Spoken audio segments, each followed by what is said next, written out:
I'm JP Tuesday. And I'm Kiki Cannon. As lifelong Disney fans, the work of countless talented Disney creatives have shaped our lives. Now, as the Disney catalog expands, we're taking a journey through film and television to discover if that spark that shaped us as children lives on in adulthood. Does your favorite Disney media still cast that same spell? Join us as we find out. We are Rewatching the Magic. Hi, Kiki. Hi, Tuesday. Are you ready for the podcast jam? Everything in this movie's a jam. Yep, we had the opening night jam. We got the beach jam. We've got the pajama jam. I think at one point we even had peanut butter and jam. No, wait. It was just lunch one day. We are getting back into the world of the Disney Channel original movies with Camp Rock. I'll be honest, I've never seen this movie. Neither one. This is a first watch for the both of us, and I wanted to do a summer camp movie to kick off the summer. And we did a Demi Lovato movie a few weeks ago. Why not? And this was Demi Lovato's first Disney Channel original movie. She would do the Princess Protection Program, which we have talked about previously, right after this, and then followed that up with Camp Rock 2. So, yeah. And amazingly interesting, there's a Camp Rock 3 coming out like a month from now. I did not know that until researching this movie. It is going to be starring the Jonas Brothers, but like no one else from the original movie. So like they could not pay Demi Lovato enough to come back to do this Disney Channel TV movie. Honestly, if I were Demi Lovato, they could not pay me enough to come back and do a Disney Channel original movie either. Mm. The thing is though is that we've been kind of very upfront about the fact that we were out of the DCOM target audience well away from it by the time this movie came out. It didn't come out until 2008. We were very much grown-ass adults by the time this movie came out. This is the same year the first Iron Man movie came out. So just to put it into perspective. Yeah, we are very much deciding to head into the MCU at that point. We are not caring about Disney Channel original movies. Even to this day, I think I care about one song Demi Lovato has ever released, and I could not care less if you paid me money to think about the Jonas Brothers. Like, I couldn't name you a single Jonas Brothers song. yeah, I don't think. I know I've heard a Jonas Brothers song, but can I name one, or would I care? No. I have nothing against them. I am just not their target audience. They are not for me, and that is fine. It is cool for them to be for other people. My full knowledge of the Jonas Brothers is one episode of South Park. Yeah, that's kind of the same for me. And I will say that the thing that is interesting to us about this movie is who wrote it, because, well, one of the 4 named writers, and if sirens and red flags are going off around you, dear listener, that is good and proper, and keep those instincts. But one of the 4 writers in this is someone we happen to be huge fans of. Oh, J is for Julie. You are unique. I love you so truly. I watch you every week. She's the hottest little redhead on MTV. Just say Julie, that's me. Wah, wah, wah, wah. And of course, if you're me who didn't watch MTV until the end of her run, I know her more as Just Say Julie Bruin from over on Tiny Toons. Which was the MTV parody episode. Yeah, it was the MTV parody episode, and also how I first learned about They Might Be Giants. So thank you, Tiny Toons and Julie Brown, for that. Yes, we are talking about Julie Brown, not to be confused with Downtown Julie Brown. We are talking about the one, the only, the original Julie Brown. Yes. One of the great comedy music goddesses of the 80s, and still today, of course, but, she first hit it big in the 80s. It was like And her and like Judy Tenuta. yeah, her and Judy Tenuta were kind of on that exalted, like when there weren't a lot of women in comedy to begin with, and there really weren't a lot of women in comedy music. There still aren't. We need more women in comedy music. But yeah. So we grew up as big fans of Julie Brown. I think both of us. I don't think that is any sort of understatement. And Yeah, finding out she was connected to this movie, I think both of us were like, "Oh, we should have done this movie sooner." yeah. I mean, Julie Brown's music, we grew up with, you know, man, we could do an entire podcast just on Julie Brown's music. Yeah, we could do a podcast series on Julie Brown's music. Yeah. Yeah. And she became, a prominent voice actor for a lot of animated shows. You mentioned Tiny Toons, but she also Batman the Animated Series. Animaniacs. She was Minerva Mink on Animaniacs. She was in Aladdin at the time, the Aladdin TV series. We mentioned Clueless a few weeks back when we were talking about one of our other movies, and she had a part in that, and I think she wrote and directed some of those episodes in the TV series. Yeah. Yeah, one of the few people in Clueless to reprise their role for the TV series. Yeah. But yeah, in the 80s and 90s, she was everywhere. Like she was on every single TV show that we grew up watching. She had a guest appearance on everything from like Happy Days to Quantum Leap. Goodness, she was still, and even with Disney, she was on the Wizards of Waverly Place at one point. I mean, yeah, she's been all over Hollywood for basically our entire life. And still going, still performing. Yeah, she hadn't gone anywhere at time of recording. I think the last time I saw her show up on anything and I was like, "Oh my god, Julie Brown," was I was watching Drag Race, and RuPaul was like, "We're gonna have some awesome judges," and it was her and Downtown Julie Brown in the same episode, and I laughed so hard. It is very interesting that, like, in Addams Family Values and in this movie, she's both playing a camp counselor. Yeah. So the cool thing is, though, they did film this at a real summer camp up in Canada, and it's a YMCA camp, I think, normally. But yeah, they just put a bunch of like rock and roll and music related signs around the camp to film. Like, this was not what I thought it was going to be, because we had done a couple of these DComs before that is just High School Musical plus something else. Like High School Musical plus zombies, High School Musical plus Disney princesses. I thought it was High School Musical at camp, and it's not. Yeah, I will give it credit for that at least, because I also thought that's what we were getting into. Mm-hmm. But this is more like a proper camp movie. Like, this really does feel like a summer camp movie. And also, if you were the type of kid that went to some kind of like, you went to theater camp, or you went to some kind of band camp, or you went to some kind of, some other themed like arts type camp when you were a kid, it does have that same kind of feel. It will bring back some of those memories.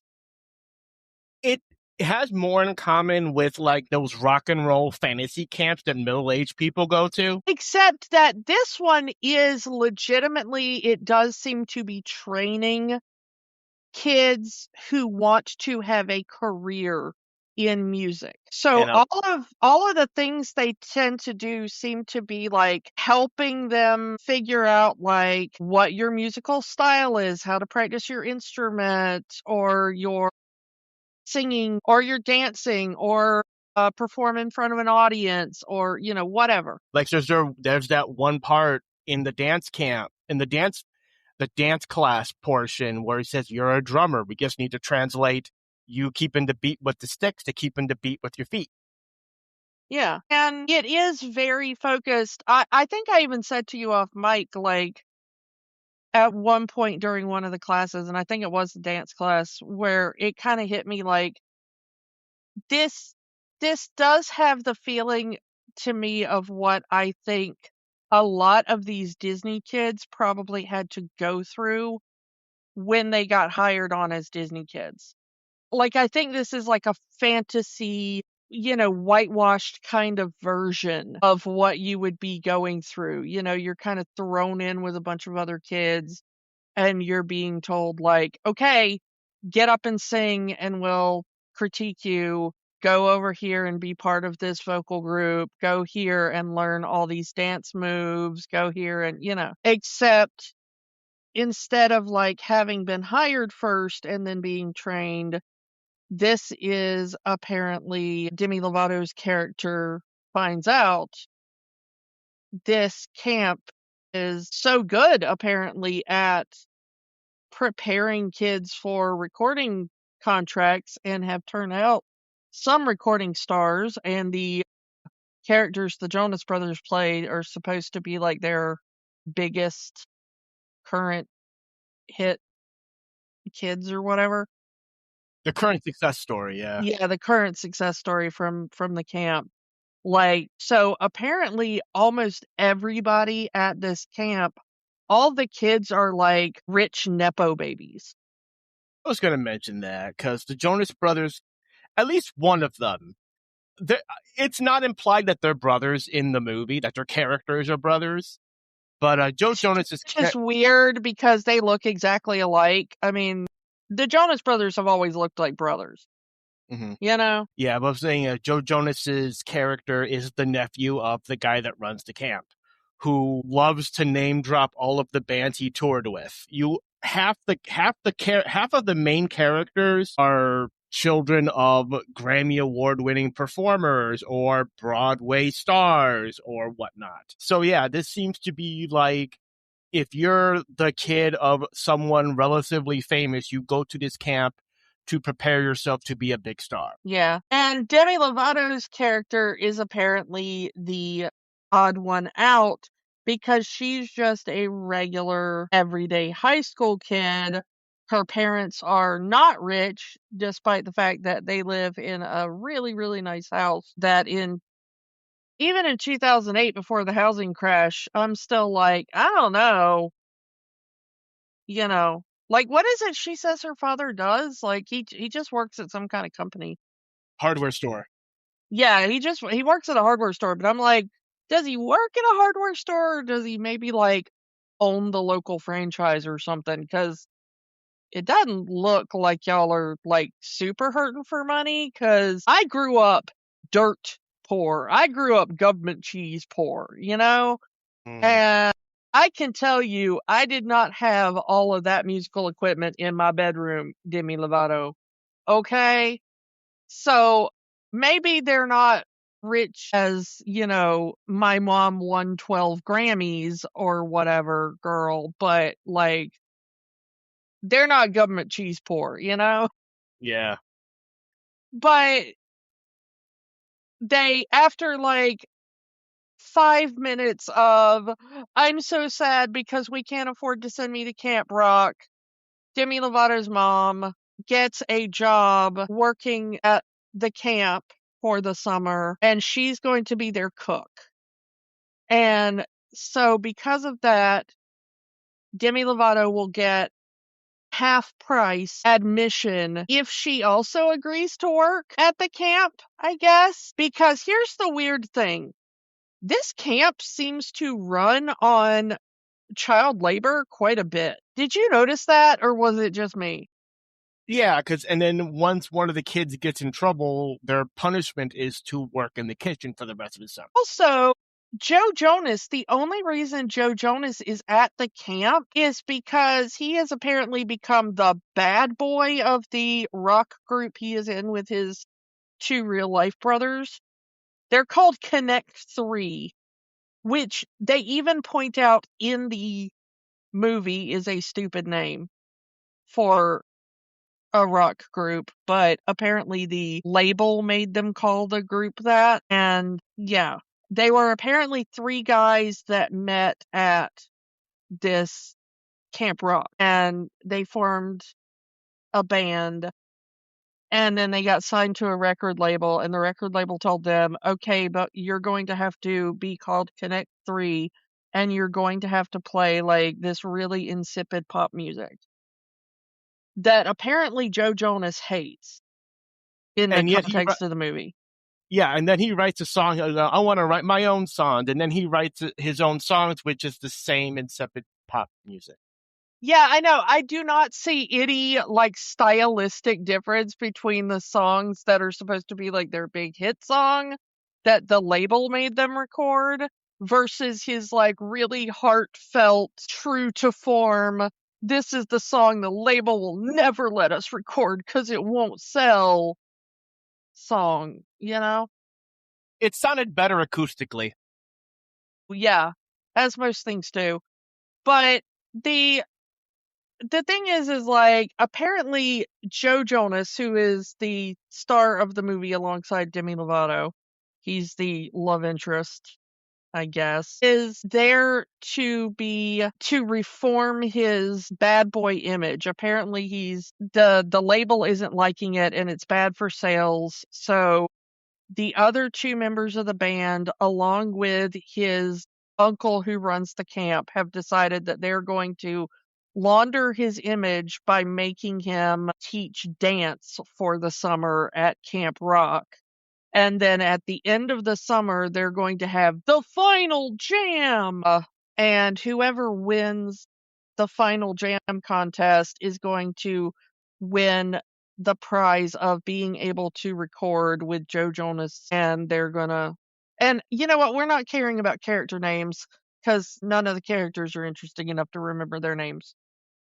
You want us to remember your name character? Be interesting. Because this is a Disney Channel original movie made for children about what they think goes on in high school, we need a mean girl villain. Yeah. Who is immediately the mean girl from the second she walks on, and you know she's the mean girl because she's wearing designer clothes and she has long blonde hair. But she has a tragic backstory. My mom is so busy winning Grammys and going to events that she has no time for me. So I have to lash out and get attention by being a bully. I go like, you know what? Probably every kid there has that same issue, except their parents. Well, maybe in this group, their parents are all super rich, but like, you know, like when we were growing up, like our parents weren't there half the time either, you know, one or both of, you know, like they had television commercials telling their parents, do you know where your children are? Which wasn't like, hey, are your kids being bad? It was literally going like, hey, boomers, you have children, remember? Maybe you should like talk to them or think about them for a second, okay? Like, that's why they had those commercials. It wasn't like, hey, you know, somebody could be doing something to your child. It was literally like, hey, boomers, stop being selfish and remember you have a child for 5 seconds. Mm-hmm. Guarantee you that's what those commercials were really for. It was like, how will we remind these boomers that they actually are responsible for a human life? I know, we'll make them scared that their kids are doing drugs or something, you know? Yeah. So yeah, it's like, I kind of, in watching these movies, I kind of wanted to be like, okay, cry more. You know? Like, buy yourself a friend or whatever. You're rich. Like, it's like some people have all those problems and government cheese. So shut up. Yeah. I had no sympathy for this girl, you know? And then there's that other girl that Demi Lovato meets who wants to be a music producer when she grows up. And she's pretty good at producing music. At least, you know, the audio that they play over her pantomime playing. Yeah, she just hits a couple of random keys on her laptop and some cool beats come out of the speakers. But, you know, it's all right. She's got some good techno beats that she's doing. And the thing is that girl maybe my favorite character in the movie, other than whenever Julie Brown shows up and is just like, "Hey, campers, we're having the jam tonight." Yeah, Allison Stoner as Caitlin Geller, who is part of the Step Up franchise, apparently, but is mostly doing voice work now for Disney animated projects. Yeah, I didn't recognize her or anything, but I was just like, okay, this is a kind of cool character. And so of course Demi Lovato immediately is like, yeah, see ya, nerd. I'm gonna go try to be friends with the mean chick. Because, she's popular. She is the daughter of the artist with all of the Grammys, and I need to impress the cool kids if I'm going to be cool, because this is high school at summer camp. As we've said before, please remind your children that high school means nothing, and the second you leave high school, everyone will forget it, and everything you have done there is pointless. How many of these DComs literally come down to everything is high school? I think all of them. Approximately 100% of them, yes. Yes, Even all of them have. those that are set in fantasy lands. It's like, we're Disney princesses, but high school is everything. Yeah. Yeah. So Demi Lovato lies about her parentage, that her mom is a famous TV host in China. My mom is the president of like MTV in China, basically, is what she says. Like, they changed the name, but like that's the idea. My uncle works for Nintendo and he gets me all of the new games for anybody else. I know. I thought the same thing when she said that. I'm like, oh, really? Does your uncle work at Nintendo too? Like, we all knew that kid. It was amazing how, like, before Google was the thing and everybody had social media, that like every kid you knew at some point tried to pull the like, my relative is somebody cool. Yeah, and she tries to pull that here, and even though her mom is the cook at the camp, she's like ignoring herself. Thank you, ma'am, for this food. And even though she doesn't admit it's her mom, like at one point her mom comes over and is like, hey, whatever Demi Lovato's character's name is, like, let me meet your friends or whatever. And the mean girl's like, you know the cook? And Demi Lovato's like, what, you don't know the cook? She has cooked for everybody. She has cooked for Nick and Jessica. And I'm like, oh my God, this movie is so old that Nick and Jessica were still a thing. Yeah. That was a blast from the past. Right out of the 2000s. Yeah. There is not. Yeah, we are skipping through a lot of the movie, but there is not a lot of meat and potatoes in this movie. There really is. When I saw Julie Brown's name connected to this movie, I thought, like, this movie is going to be insipid, but at least there's going to be some funny stuff in here. And you know what? I was wrong. There was not a single funny thing in this damn movie. I do not know what Julie Brown contributed to it other than the moments on screen where she was like, hey, campers, let's have fun. Like, I think it's just that she just rewrote her own lines to the point where they had to give her a writing credit. Yeah, I think they just told her to come out and improv something, and she just like ran out on the stage and was like, hi, tonight, campers, we're gonna do the jam of all jams. Okay, bye. And I got her a writing credit, I guess. And we kind of have a Little Mermaid kind of subplot here. And I say that because Joe Jonas at one point overhears Demi Lovato singing and he falls in love with her voice. Like, he needs to find out who this voice is. Never sees her face, has to know her, has to meet this voice. Because that is the voice. He literally spends the whole movie calling her the girl with the voice. Because he can't see her, he just hears her like through a window or something. And by the time he makes it in the room, she's already left and he has no idea who it was. Just this song that she sang, and he keeps on singing this song throughout the whole movie that Demi Lovato wrote. Or at least Demi Lovato's character wrote, I should say. So he gets obsessed with this girl with the voice that he needs to find out who she is, which upsets blonde-haired mean girl because she wants to impress Joe Jonas to the point where not only does she win the final jam, but she apparently has plans to marry Joe Jonas because she has all the teen magazines. And, oh, well, he says that, oh, this magazine says he likes this, and this magazine says he's like this. So I have to wear this color. I got to be act this way. And then he'll marry me. Yeah. It's very obvious. Part of the plot is that Joe Jonas is like, I'm so famous now that people don't want to be my friend just because of like who I am. They want to be like the persona's friend. Like they want to be famous person's friend. They don't care about who I am. And I will give the movie credit in the fact that it shows the mean girl being the absolute like epitome of that thing.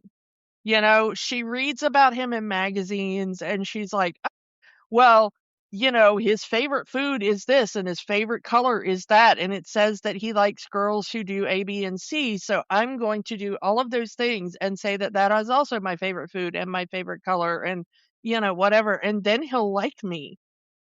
And it's just, of course, it doesn't change her personality and he can see right through it because people like that are so fake. And you mentioned that part of the plot is, Joe Jonas having to sing these songs that the record label makes him sing and not sing his own music. There is an entire montage of every camper singing that one song that the record label made him sing that he's sick of in an attempt for these campers to gain favor with him. And also because the rumor gets out, somebody overhears him saying, I heard this girl singing and I'm obsessed with her voice now. And like, if I can find her again, I'll record with her or whatever.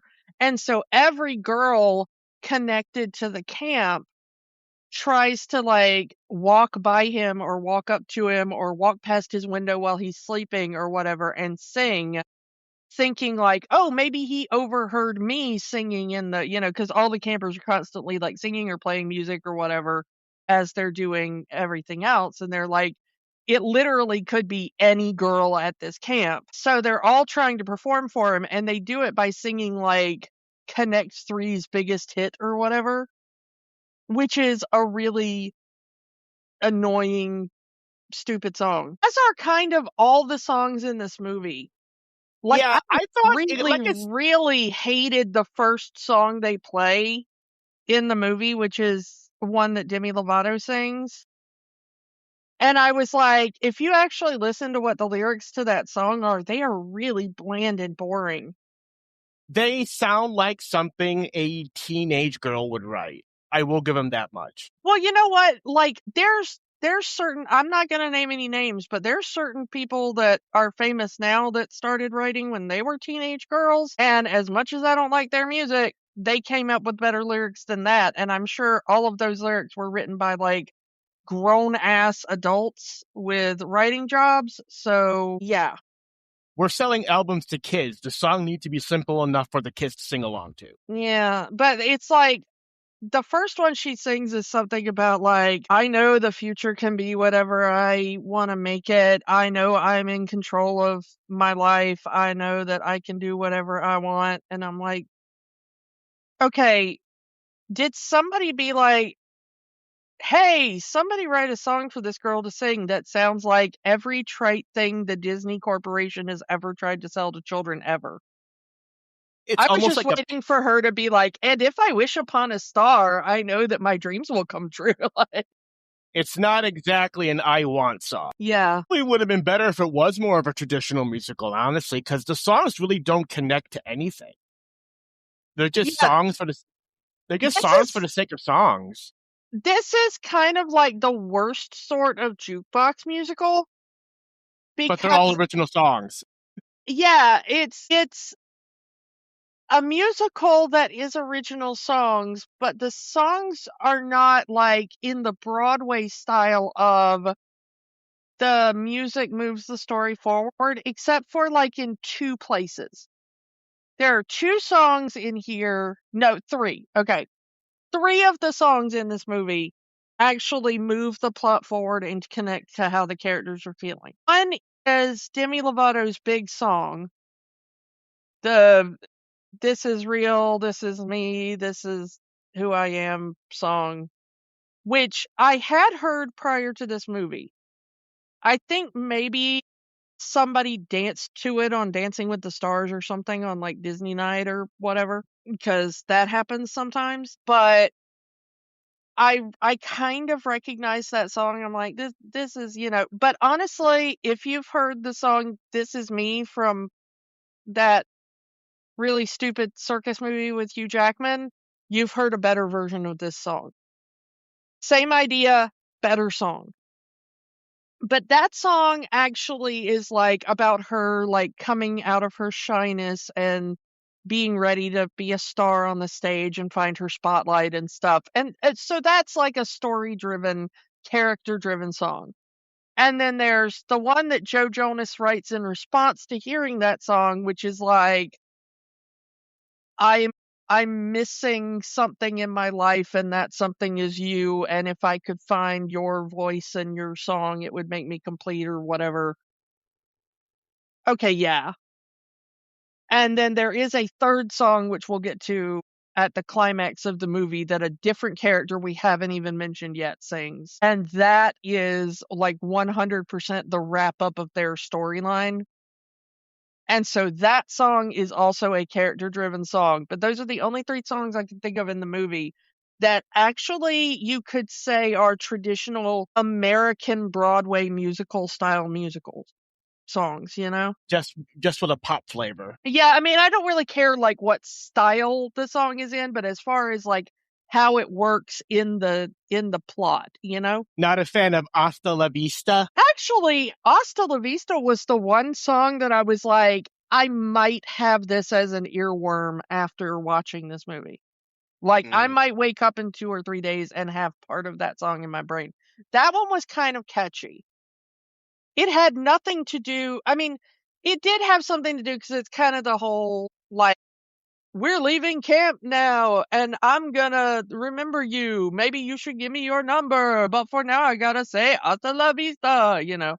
So, I don't know, maybe you could consider that a plot-driven song, but really, I thought it was kind of insipid, but at least it was catchy insipid. It's definitely the climax for a song of a story that's happening not in this movie.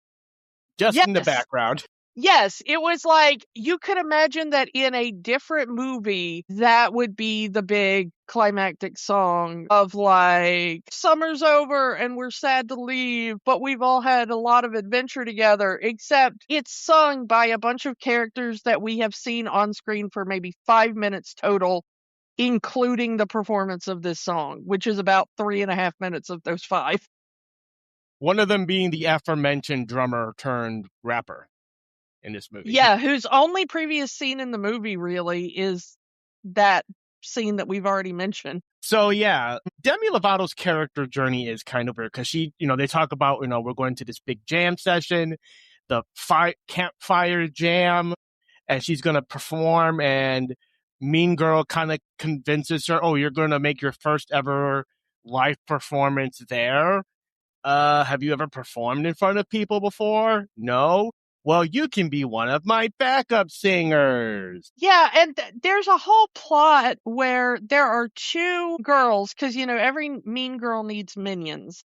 So her 2 minions are girls who apparently make their parents pay a ton of money to send them to rock star training camp, where apparently for years they have been showing up now just to train to be this girl's backup singer.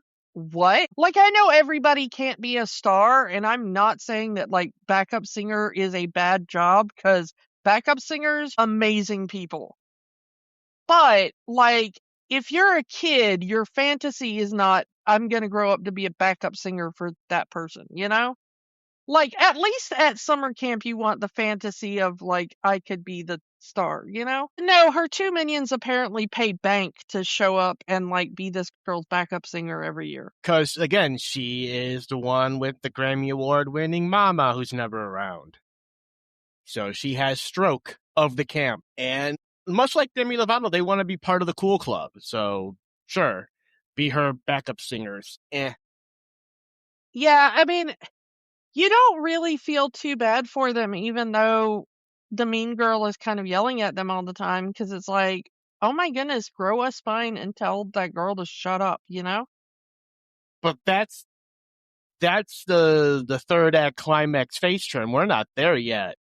Yeah. And, because she's mean girl, she picks on everyone. She even ruins producer girl's little show by unplugging her laptop and unplugging her keyboard, and leads to them having a food fight in the cafeteria, which gets producer girl in trouble that she has to work in the with the cooking faculty for the rest of the summer, where she finds out the truth. Oh no, Demi Lovato has been lying this entire time. Her mom is not some famous MTV host in China. She's the cook. She's poor. Bum, bum, bum. And that's the thing, is it's not that she lied about her mother being somebody important. Apparently, the thing the girl says is like, wait, you're not rich. And It's not that she's like mad at her for being like, you're not connected. You've never met anybody famous. It's not that like, it's no, you're not rich. That was her accusation, you know? well, Also, considering it's very expensive to go to this camp, and the only reason Demi Lovato is able to go to this camp because her mom works there, which means every other kid is some sort of nepo baby. yeah. They're all, even though they may not be the children of famous performers, all of their parents are rich and can afford this rock and roll fantasy camp. The thing is though, is as I will say, we gotta talk about the food fight that ends producer girl, whatever her name is, Caitlin, that ends with Caitlin being made to be kitchen help. Is, first of all, I'm not saying camp food is ever the greatest thing in the world if you've ever gone to like these big organized camps and stuff. Anytime you have to cook for hundreds of people at once, the food quality kind of does go down, But most of the food that we see them eat throughout the movie at least looks like food you would be served somewhere. They have a taco night. You see them eating eggs and stuff for breakfast. Okay, fine. And then there is the food fight scene between the mean girl and Caitlin. And the mean girl, Caitlin accidentally trips the mean girl. And I think we are supposed to think that the original trip is an accident. Like Caitlin just has her foot in the wrong place and the mean girl walks by and trips. Okay. And then Caitlin does something that isn't, like, she says something and she's like, oh, that was an accident too, or whatever. And so the mean girl, like, spills part of her food.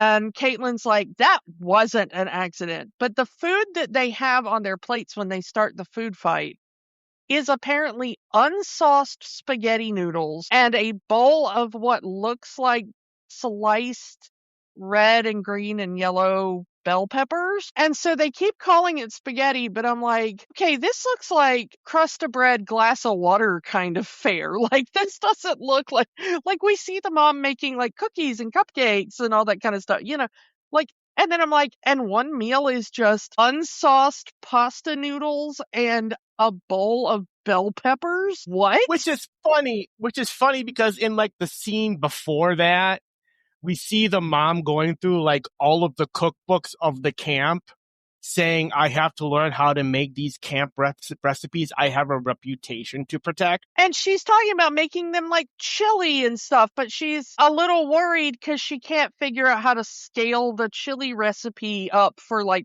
hundreds of people, And okay, valid. And also, chili at a summer camp kind of makes sense, Like, it's a thing that's easy to make for a large group of people, The thing is, though, is that, like, I know that the reason they did this in the real world is for continuity reasons. You don't want to have to refilm the scene and be like, well, we have to have 8 or 9 of the same costume for each kid in case they get like sauce splattered on them or cake icing or whatever they're throwing. Because that's what makes food fight scenes hard to film from a continuity standpoint, you know? And so they picked something for the food dish that wouldn't leave stains or make a mess in that. So it was something easy to clean up if they had to refilm it. But it also makes it look like this is not a food anybody would eat. Yeah, because you have to go to the next scene of them getting punished, and their clothes are perfectly clean. Their makeup is perfect. Their hair is perfect. No, no, no sauce or meat or whatever blemishes on anything, because, like you said, it's easier for film continuity reasons. Yeah. Because you know, for those of you who don't know, movies are really never shot in order. Yeah, so like you can film those two scenes months apart even and it wouldn't matter, but it's just so funny to me that because you're trying to protect continuity in one way, you make Demi Lovato's mom look like a weirdo who doesn't know her job. Because all of the campers in that scene have the same plate of food, and it's all just spaghetti noodles with no sauce and a bowl of bell peppers. But the other thing is that apparently the mean girl is so beloved and lauded in this camp. Like, she's introduced as, like, the diva of Camp Rock or whatever. And apparently that extends to the guy who runs the camp too, because even though it was obvious that she was also throwing food and she gets called into the director's office or whatever to be punished, only one person gets punished, and that's Caitlin. Because I was like, oh, her secret's going to get out because both of these girls, including the mean girl, you know, are also going to, you know, he's going to be like, all three of you have kitchen duty. And then she's going to be like trying to be like, oh, darn, I am in the kitchen now because I am being punished. Woman who is not my mom. Wink, wink, you know? And then, like, one day her mom was just gonna forget and be like, hey, be a good daughter and go over there and get, you know, whatever. But that's not what happens. It's just like only one of these three girls gets punished, even though there were three girls. I mean, Demi Lovato didn't really throw anything or whatever. She was just standing there. But Yeah, he literally says, who threw the food first? Well, she did. Okay, she threw it, therefore she started the fight, therefore she's punished. yeah, which isn't true anyway. Again, everything is high school. They literally get called into the principal's office, and the innocent party is getting punished. Yeah. I mean, at least it's, you know, that is how high school goes. Oh, yeah. So throughout the movie, at some point, Joe Jonas and Demi Lovato start meet. They form some sort of connection. Again, this is the connection based off Demi Lovato's lie that she has a famous mom. And then he kind of goes into all the stuff we talked about before, that, you know, people just want to get close to him because he's a celebrity. No one really wants to know who he is inside. The label makes him sing all of these songs when he wants to sing his own songs, and blah, blah, blah. But as Caitlin gets in there, she said, you know, she might as well tell everybody the truth. That's not kind of what happens, because Mean Girl overhears Joe Jonas and his uncle kind of talking about the voice, this girl with the voice that he heard, and he keeps on singing that song, and kind of a light bulb goes on, and Mean Girl said, wait, I've heard that song before. That's Demi Lovato's little song. I'm going to go and I have to find out. So she finds this booklet of songs that she's written, and sure enough, there's the song that Joe Jonas was singing, and now Demi Lovato is competition, and Mean Girl has to get rid of the competition because she wants to be with Joe Jonas, and like I said, she was changing all this stuff about herself and going through the teen magazines and trying to make herself into what the teen magazines say Joe Jonas likes. So she ends up framing Demi Lovato for theft, because apparently she's been wearing this gold bracelet the entire movie, which I didn't even notice until they until she has you holding it up to her facing. This is the trick. Now I need to get rid of her.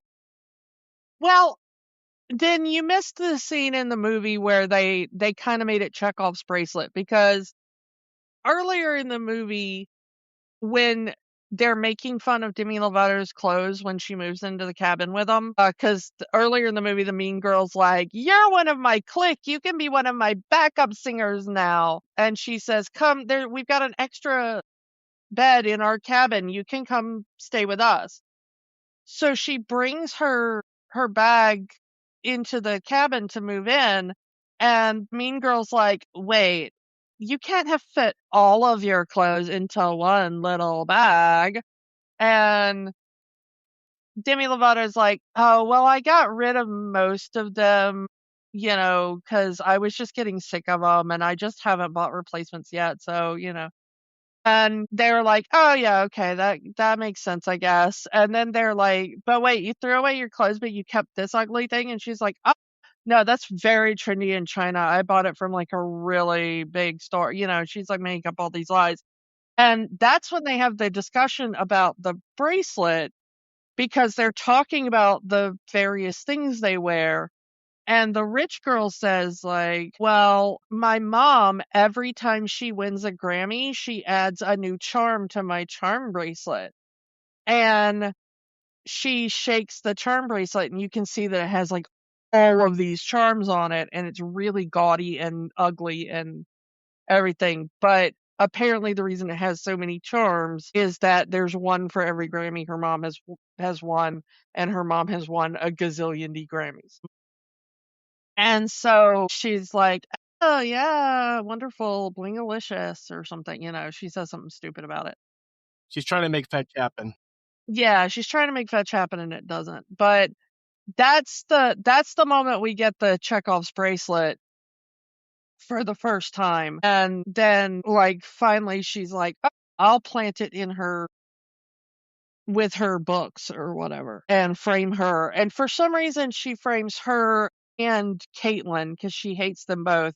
And I don't know why Caitlin's catching strays here, Because she's except that Demi just Lovato's friend. the mean girl just doesn't like her as well. But it's like, she's not competition for Joe Jonas. So, like, it's just like, you are standing in proximity to the girl I hate. So therefore, I'm going to frame you for theft too. Like, And then at the Jonas Brothers concert, she lets it out. She lets the secret out that, Demi Lovato's mom isn't actually a TV host in China. She's the cook, and she's broke. she's a poor, yeah. She's a poor amongst these rich people. The thing that I didn't get was, how did the mean girl find that out? Because I seem to have missed the scene where she figured out that, like, the cook was her mom. I do as well, because I'm only half paying attention to this movie because I found it so boring.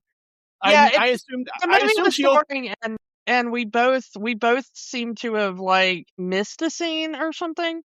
it's possible she overheard the two girls talking after Caitlin found out, and then okay, now I'm gonna reveal the secret, and then I'm gonna frame her for stealing my bracelet, and she's not competition anymore. But the point, like every one of these movies, you need the big secret reveal because, oh, I thought you liked me for me. Turns out you're just like everybody else. You only like me because I'm famous. Great acting there, Joe.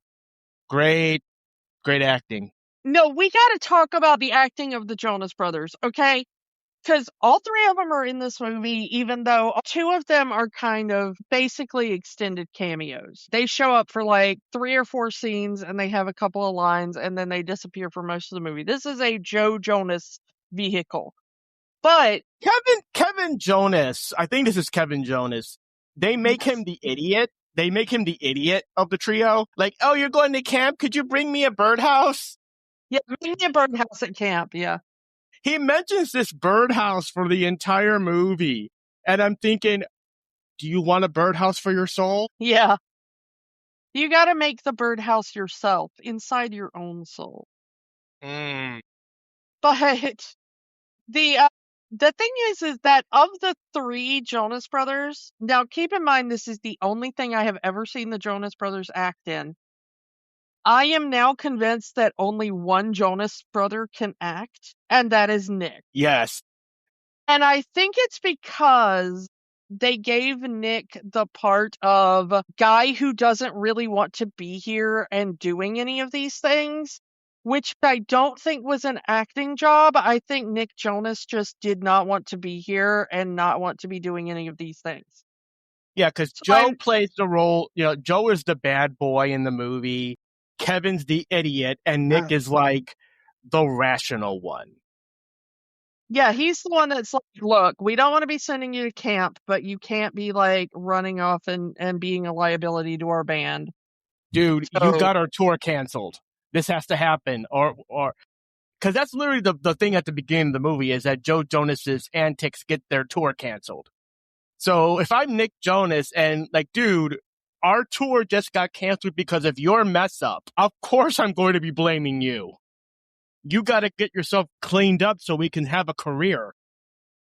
yeah, he's your level-headed friend at the intervention, you know? And then the entire movie, his character is really just like Kevin is coming up and being like, group hug. And then Nick is just standing there going like, I don't want to, not another group hug, you know?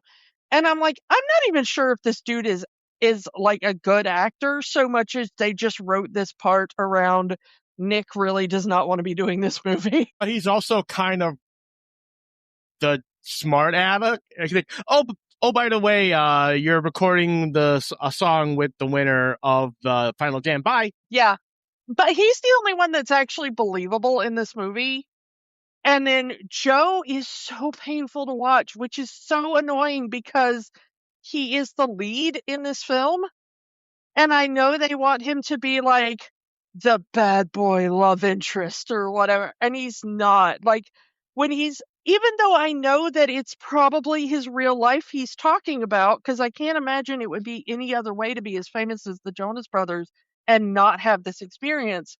Even when he's sitting there being like, look, I never know if, he's like, I don't have any real friends because everybody just wants to be around me because of the fame and what they can get out of me and my money. They don't actually care about me. And I'm like, that's a very common problem for people with that level of fame and wealth. Okay. But it also doesn't seem realistic coming out of his mouth because he's just not a good actor. I'm sorry. And they really tried. Disney really tried to make Joe Jonas happen.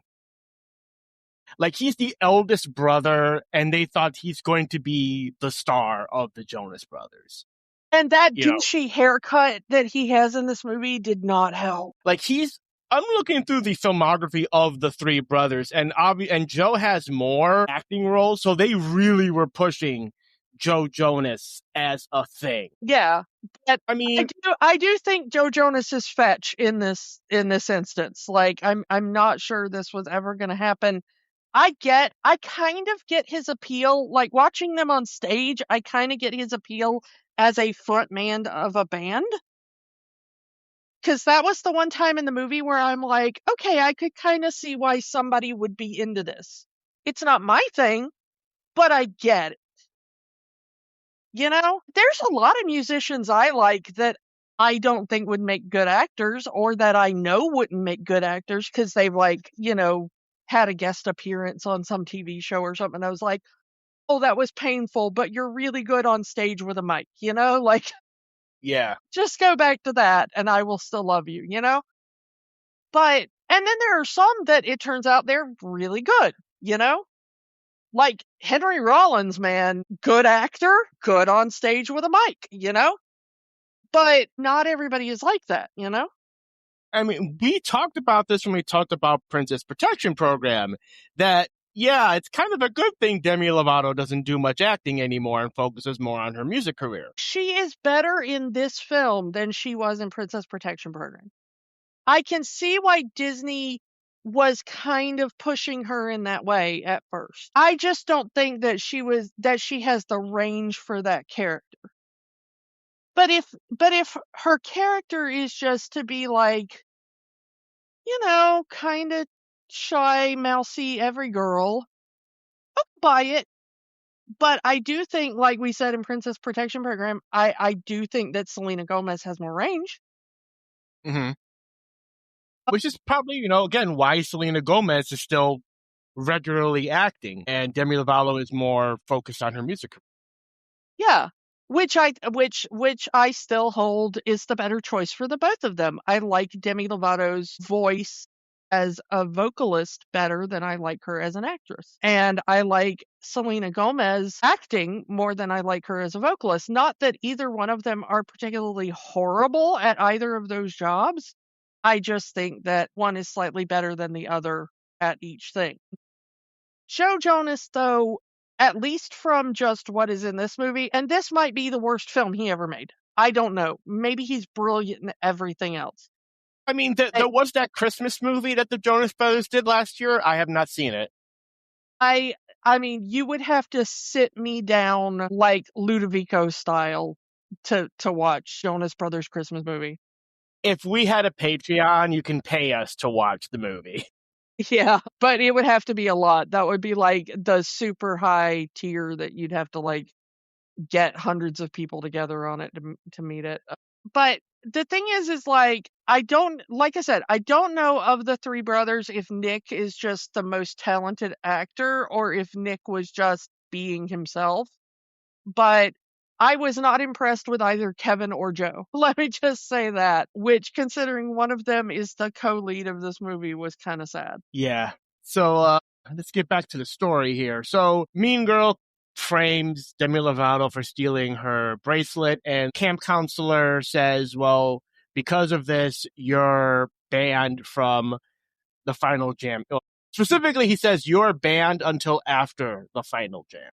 Yeah, the end of Final Jam. You can't do anything until the end of Final Jam. And he says it, and it's like he might as well have just like winked and held up a little Wile E. Coyote song that says, "Hey, you get it, idiot?" Like he fully understands that this is a BS charge that she's been putting on, but he can't really do anything because she is the beloved singer of the camp. She is the diva of the camp. She is the daughter of the multiple Grammy Award winner, so he can't really punish her. Wonder like if her mom makes extra donations to the camp to get her like VIP status or something. Probably. Because this guy is giving her way too much deference for just, yeah, but other campers like her or something, like. Do you know how much money she donates to this camp? You can't punish her. Yeah, I kind of wonder if it's like that and they just never say. So let's get to Final Jam, because I just want to get this over with. So Final Jam happens, and likely as the first act, which is the Hasta La Vista group, are doing their song. Mean Girl has finally pushed her two minions too far, and they quit. They say, you know what? We're tired of being pushed around by you. We're tired of how you treat everybody else. You want to perform your song, perform it yourself. Which she doesn't end up doing because all of a sudden there's like extra backup dancers that just appear from out of nowhere and do an entire choreographed routine with her. Well, we've seen these same backup dancers during the campfire performance. So she has her backup dancers, and the minions are just the backup singers. Yeah, I guess. I don't know. Again, when your mother is a multiple-time Grammy Award winner, you can afford that. Yeah. But the thing is that she's been trying to call her mom the entire time, and her mom's always like, too busy, can't talk. And, so that's how we know that her mom is kind of neglectful and focused on her own career. But her mom actually does show up for Final Jam and sits there. And then, well, I guess you could count this. I may have not given this movie enough credit because this song, I guess, is a little bit character driven as well, because it does have a bunch of lines about see me. Like, it starts out as a love song of like, hey, if you and I could get together, then we'd be like twin stars in the sky or something. And then it devolves into like I don't know, it's almost like a Tommy pastiche. It's like a see me, touch me, hear me, feel me kind of thing. Which kind of goes in contrast to the song she sang earlier, which is, I'm too cool to be associated with you. Yeah, that's the first song we see them practicing during the Girl in Gold Boots montage, which I found really weird. I mean, I like it when other movies reference Mystery Science Theater. I just find it baffling. The Maybe that was Julie Brown's contribution. Yeah, that's the one thing Julie Brown wrote is put them in gold and silver dancing go-go boot outfits to reference a movie that only like 2,000 people will remember. Anyway, the thing is though is that she ends up basically singing this song as a plea to her mother who has checked out of the performance and answered her cell phone, rude, in the middle of her daughter's performance and has stopped watching her daughter perform and has kind of wandered off. And she gets so into the like see me, hear me, touch me, feel me part that she almost falls off the stage trying to reach out to her mother. And then she just leaves the stage before her song ends because she's so embarrassed and sad. Yeah, she's embarrassed. She's sad because her mom, all that she wants is her mother's attention. And her mother is so into her own career that she's just doesn't have time for her daughter. She even looks back at her daughter almost mouthing, "I'm sorry." Yeah, and then she just walks out of her daughter almost face plants into the orchestra pit, and the mom just kind of barely notices and then just kind of is like, sorry, and walks out. She ends up running off stage and crying backstage, which, girl, we've all been there. You're not special. No. How many times have you been crying backstage? I have to pause. I have to pause this review at this point because no, this mean girl is not getting a redemption story. This movie desperately wants this mean girl to have a redemption story, but I'm like, this is barely an apology side note. So it's like, and then after all of that, it's the end of the summer jam. Wait. No. Well, yeah, and then it's like, wait, we have a surprise entry, and you think it's going to be Demi Lovato and her friend, right? Yeah. It's not. It's one of the Minion girls. Yeah, so one of the mean girls has decided to enter the contest herself last minute. Julie Brown runs on stage and hands the camp counselor a note saying, yeah, we got one more. So yeah, and the minion who comes on stage, the only black character in this movie that has lines. There are black kids characters in this movie, but they are No. There is one other black kid that has lines. I'm a drummer. Yeah, I was going to get to that. Yeah, it's just the drummer kid. And the only other black kids are in that one Hasta La Vista rap group. Yeah, I think there's maybe 2 named black kids, and then there's a few Latino kids. Demi Lovato. Counting Demi Lovato, I think there's 3 Latino kids, and then this is a very, very white camp. The statistically unlikely white. And I went to camps that were very, very, very segregated because I live in the deep south. I went to camps that had more kids of color than this camp. Anyway, the thing is that I will say that not only is she one of only 2 named black characters, which first of all, problem, but of all these Disney kids, this is the only Disney kid in this movie that has their voice dubbed. You're trying to tell me you cannot find one black actress that can sing? Excuse me? There was a show that aired at this time starring a black actress that could sing. You telling me they couldn't get Raven Simone for this? Yeah, but the thing is that the actress that is in this playing Peggy, her name is Jasmine Richards, but when it comes to this song, she is dubbed over by a woman named Renee Sands, who was known for being on Kids Incorporated alongside the much more famous Fergie. And then went and was in a girl group called Wild Orchid with Fergie before Fergie hit it really, really big by going and hooking up with, Will.i.am and crew. But the the thing is, though, is that Renee Sands, who was by this point too old to play the part of a teenage kid at summer camp, provided the singing voice for this, like, actually really moving song about, like, kind of, screw you, I am going to stand on my own 2 feet and, like, take care of my own, I'm gonna have my own voice now. This is the climax song of a much different movie. Yeah, this even though this was like the C plot of this movie, it is the one that gets the giant wrap-up song, which is weird.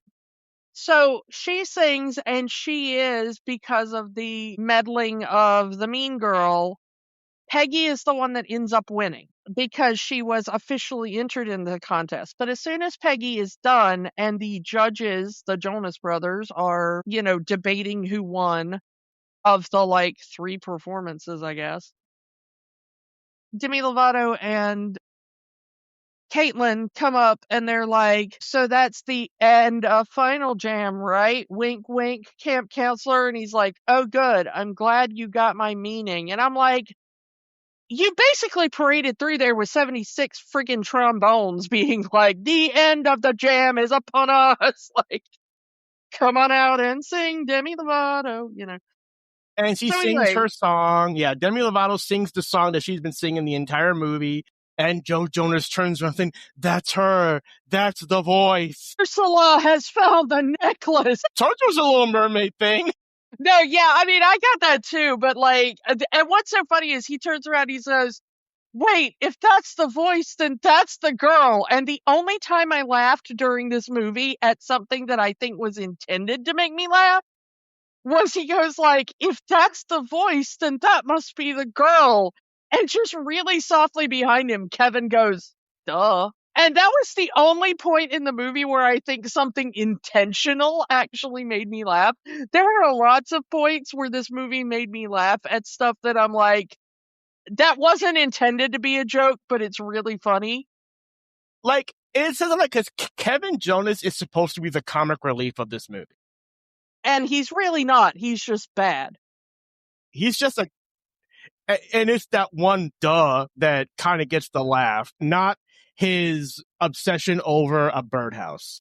And I think the duh is really more funny because the line that they give to Joe is maybe the dumbest line in the movie. Wait, if that's the voice, then that must be the girl. Like, no! Edgar Bergen's off stage doing a ventriloquist routine. Like, what do you think? Yeah, duh, that's the girl. And then he takes the mic from his uncle, camp counselor, and he sings the other half of the song. And they're having this great duet on stage that is supposed to be very romantic. And I'm finding me, and I find you, and you are me, and I am you, as we are we, and we are all together. So everybody's like super happy, and Peggy wins the competition, and then the mean girl comes out to try to have her redemption moment, but nobody is buying it because she is awful, and we don't care if your mother doesn't pay attention to you. She doesn't pay attention to you because you are a horrible person that no one wants to be around. And then after the final jam, we have the final. What did they the call final it? The final performance jam of the Jamity Jam. And that's what they call it. Yeah. The final jam session where all of the performers sing a song about Camp Rock. Called We Rock. We Rock. You guys, it's really brilliant because it uses the word rock in a movie about rock at camp. And we say Camp Rock a lot in the song because this is the Camp Rock theme song. And you know what? I just watched this movie like an hour ago, and I can't tell you any of the lyrics to this song. I can't hum a single phrase from it. No, like I said, the songs in this movie are very forgettable. Yeah. And even the songs that you can kind of half remember, you remember as other better songs that they kind of seem like a ripoff of. And yeah, there is an extended ending of this movie that is not on Disney Plus. I found it on YouTube. Yeah, at the end of the movie, Demi Lovato and all of the girls that we've seen, all of the girls that had lines in this movie, all go to her house and they make a makeshift recording studio in her garage at her house and they sing a song. Including the mean girl. Like, why is the mean girl there? No, she doesn't deserve that. No, she doesn't. She does not deserve her redemption. She has not earned that redemption. I understand. Like the movie wants us to believe that she's bad because her mother neglects her. When it really does, well, you kind of hit it on the head. Maybe she neglects her because she's bad. Also, like, I've said this before on the podcast, like, an explanation is not an excuse. You know, like, okay, yes, she was hurt because her mother was neglectful. Okay, yes, that's horrible and tragic, and it shouldn't happen to anyone. But you know what? I know a lot of really good people who had neglectful or even like horribly abusive parents, and they're still nice people. Like, it doesn't excuse you. It may be an explanation for why you want to lash out at people, but it doesn't excuse you lashing out at people and treating other people badly. And just saying you're sorry does not redeem you. Like, we see her going like, I'm sorry, you were really good. You had a good song. You deserve to win Final Jam. And I'm sorry, camp counselor, I lied. They never stole my bracelet. I set them up. And he was like, yeah, I know. That was kind of obvious. You're an awful person. And it's like, okay, yes, you took responsibility. That is literally step one. That is not the end of the story. But the movie ends so quick. And this is the really annoying thing that I do think a lot of movies like this kind of messed us up when we were kids. Because, you know, the movie would be even more boring if it actually did show her doing the work after. But that's reality. Like, you're not going to trust the mean girl just because she's like, I'm sorry for this one thing I did to you. And I paid you one compliment one time. You know? Mm-hmm. Like, it's going to take years for her to build that trust, if at all. And it's not on, even if those girls were like, well, thank you for your apology and I appreciate that you did that, but we're never going to be friends. That's still all right. You know, you don't owe anybody friendship, especially not somebody who's treated you badly in the past. So yeah, I'm with you. Like, it's not the redemption arc the movie wants it to be. And even for the kind of redemption arc, like, she doesn't get any comeuppance. All she gets is her mother is still ignoring her. And she almost fell off a stage, which, like, been there, done that, girl. Come on. Like, if you've ever been on a stage, you've almost fallen off a stage. So the thing about Camp Rock is that it is the third highest rated Disney Channel original movie in terms of viewership, in terms of how many eyes were on this when it aired on television for the first time. The other two movies are, the number two is Wizards of Waverly Place, the movie, a Selena Gomez, and High School Musical 2. So every other Disney Channel original movie did not get as much eyes on the product except for those three. So the other movies we watched did not get enough as much viewership as Camp Rock. I'm gonna say, this is not the worst DCOM we've watched, but it's not the best one either. It's not. It just falls into formula. And a lot of these DCOMs fall into formula. It's just, let's take high school and put it somewhere else. Or high school with some sort of weird twist. I get that these movies are made for children so they can see teenagers in high school so they can say, oh, this is how it's going to be when we get to high school. We were already out of that when these started. Yeah. But we've said it before that just because you're making a product for children doesn't mean that it has to be lazy. And in a way, I feel like my problem with so many of the DCOMs we've watched is that they feel lazy from a production standpoint. I've got nothing against the kids who acted in them. Like, everybody in this movie was really young when they made it. You know, like, they were like, late teens, maybe early 20s tops for the people who actually like starred in this movie. But like, from a production standpoint, from a Disney Corp standpoint, these are like the laziest products Disney turns out. Even for made-for-TV movies. I know, and you do have to grade these on, these are not theatrically produced films. These are made-for-TV movies on a made-for-TV budget. Which is probably why they didn't want the costumes all soiled with spaghetti sauce, you know? Yeah. But kids deserve better. Yeah. They do. And, you know, to answer the question, does this movie have the magic? I'm going to say no. Yeah, no, and I think this is one of those things of this commits the worst sin of a movie is that most of it is just really boring. Yeah. Like, if you grew up with this movie, if you were the age that this movie was aimed at when it came out, good for you. If this is a good part, if this was a big part of your childhood, great. But it wasn't a big part of our childhood. We were already grown adults when this movie came out. I think if this was a good part of your childhood, I think it might have been because you had a crush on one of the actors in this. Like you were either crushing on Demi Lovato and this was the first time you saw her, or you were crushing on the Jonas Brothers and this was like one of their first big things, you know, like, which is fine, but it doesn't mean it's like a good movie as far as like construction wise. And as I mentioned before, there would be a sequel, Camp Rock 2, The Final Jam, 2 years after this. And as I mentioned earlier, there's a third film coming out in about a month after this recording. And apparently they made this into like a singing competition show that went international too. They had like one in Spain and one in France and one in England and stuff like that with like, you know, it was like Baby American Idol or something, you know? No offense to anyone who grew up with these decoms, but in terms of our value, in terms of doing this for a podcast, the more of these decoms we watch, the more diminishing returns they get. I just wish that we could just watch something different. Do you have any ideas, Kiki? You know what? I did kind of have an idea. We mentioned the other day that it's the 250th anniversary of the nation we live in, and I think we should declare a summer of freedom.